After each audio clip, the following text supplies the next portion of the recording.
Good morning, afternoon, whenever you're watching this. Welcome to the bee shed.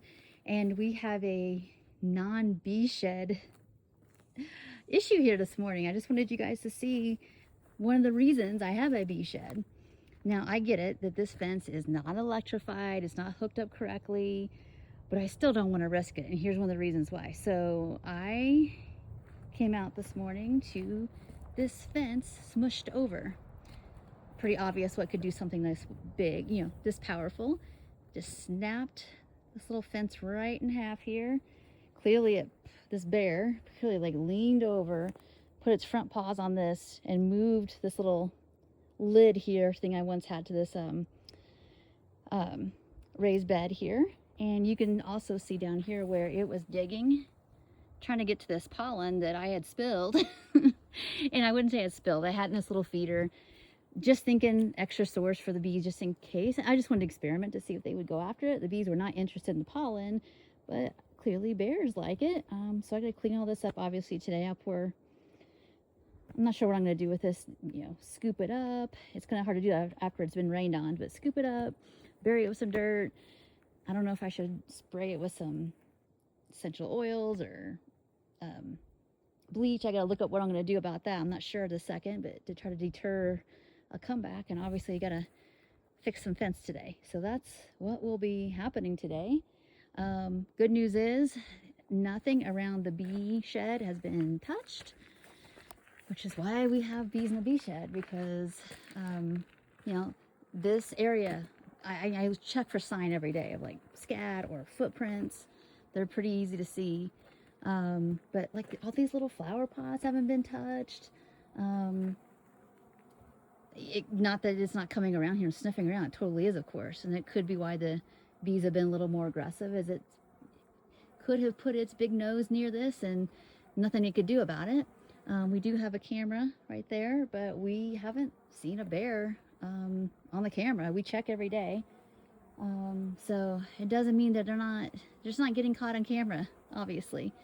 So just want to share with you all, like, that's a very typical late summer, getting, going towards fall kind of day here, is that the bears just come around more looking for an opportunity. And I obviously gave them one, which is bad. It's not good. So I'm going to try to like cover this mess here as best I can, get this fence fixed. Obviously not leave any,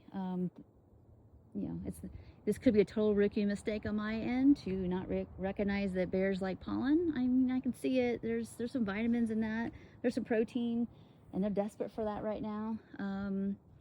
Because it's been so dry and there's not been a lot growing. So I don't know what they've been doing with berries this year, roots. What's going on here in those woods out there? I'm not sure, but here y'all go. So I just think it's amazing to look at these. I don't see like, I guess you can see some of the scratches, like here.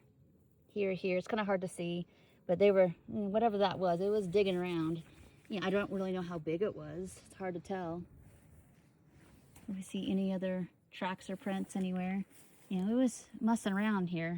This is all disturbed.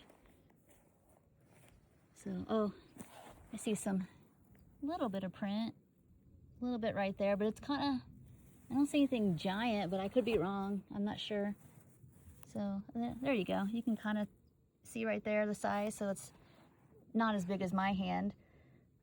So it might be a littler one, but I'm not sure. I'm definitely not an expert. But anyway, let's check inside, just because I'm out here and it's interesting, right? I know I got to pick all this mess up. And I'm going to do that ASAP, because that bear's probably not that far, to be honest. If there's a food source, they're not going to go too far. But anyway, let's see. It's been raining, so it's big chunks. I just don't know why he didn't really finish up what it was going to do. Maybe, honestly, could have got scared off from us, possibly, if it happened early in the morning. We were out pretty early this morning, letting the dogs out. Definitely, maybe more that direction or more that direction. We don't tend to bring the dogs out here in the morning. So anyway, I don't see anything else disturbed. I wish I could see there was more prints or tracks. Just don't see much. I think it's hilarious. The thing probably scared itself trying to get either in or out of here by moving this whole thing. You could see it just, this thing was already kind of, it's kind of old, and it was easy if it put its weight on that thing for that to slide. So that probably would have been hilarious if we had a video of it. Looks like I'm looking around here. I don't see anything else disturbed.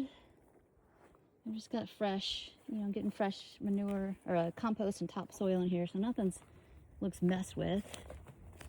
I don't know how bears feel about cow and horse and goat manure. I'm not sure. I just don't see anything messed with, so we'll leave it at that today. I don't see anything messed here with my butternut squash and the little bit of clover that's surviving here. I don't see footprints. I don't see anything. So, all right, friends, I guess we're gonna call it a day here in the bee shed and get our mess cleaned up. And I can leave in the comments what I decided to put on it to maybe cover up the tracks. I know bears don't like bleach, so that's what I'm thinking. But I don't want, you know. Anyway, we'll see. I think that's what I'm probably gonna do. But if I come up with anything better or do some more research and find something better, I'll definitely let you know. So thank you all for being a part of this, because there's always adventures in this bee thing, and it's not just what the bees are doing, it's what the environment is doing around them and the mistakes that I made, you know. So that's a mistake I made for sure, of putting that out there without looking it up first, just kind of like, it's pollen, you know. I didn't think it through, you know. So that's my fault, that I got to fix that fence, and that bear's like, oh, there's a food source here. That's bad. That's not good. But you know, we'll clean it up and do the best we can, and clearly just keep an eye on the shed here. You know, that makes me know that, like, okay, they're around. I don't have any, you know, my concern still obviously is this window. I don't love it being this open. I need to have a better reinforced screen. I need to be kind of working on that, and I might have a solution, like some wire like that would be good over it. That's probably not that that's going to keep a bear out, but it's a little more of a deterrent. Something heavier duty would be good. So I got to be thinking about it, just because they're around, and we don't want them in. All right, so I just want to thank you all for being a part of this, watching it. If you've got comments, questions, you know, I know that I made the mistake. You know, that's, again, I'm not scared, but I know that you know, you invite them in and they're going to come back. So hopefully we will not make that mistake again in that same kind of way. And if anybody else has some other ideas, of course, this fence probably needs to be electrified just anyway. Even though I'm very, very careful about what I plant or what I do, but I still make mistakes. Like I spilled a bunch of sugar water the other day, and I came out here and doused it in bleach. Covered it in dirt and doused it in bleach for this very reason. All right, so it doesn't mean that they didn't smell it or they didn't bring them in. That's totally possible, but I'm trying to deter as much as I can. So, all right, well, thank you all so much for being a part of this adventure on the bee shed, and I will see you in the next video. Bye for now.